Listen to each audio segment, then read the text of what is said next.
कोपरगाव शहरालगत राष्ट्रसंत संत जनार्दन स्वामी महाराज आश्रमाजवळ नगर मनमाड राष्ट्रीय महामार्गावर नवीन मालवाहू टेम्पो चालकाला डुलकी लागल्याने टेम्पोवरील नियंत्रण सुटून रस्त्याच्या कडेला असलेल्या उतारावरून खाली नाल्यात झाडाझुडपांमध्ये गेल्याची घटना आज गुरुवार दिनांक 20 ऑगस्ट 2026 रोजी दुपारी सुमारे 12 वाजेच्या सुमारास घडली। सुदैवाने या घटनेत कोणतीही जीवितहानी झाली नाही, तसेच वाहनाचेही कोणतेही नुकसान झाले नसल्याची माहिती आहे।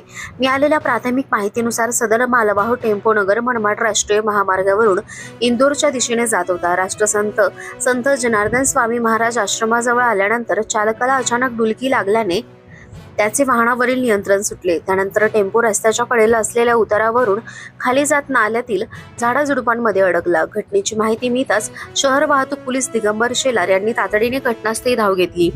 त्यांनी परिस्थितीची पाहणी करून वाहन चालकाला मदत केली। त्यानंतर क्रेनच्या साहाय्याने झाडाझुडपांमध्ये अडकलेला टेम्पो बाहेर काढून पुन्हा रस्त्यावर आणण्यात आला। पुढील आवश्यक ती कारवाई करण्यात आली आहे। चालकाला डुलकी लागल्याने वाहनावरील नियंत्रण सुटल्याचे प्राथमिक कारण समोर आले आहे।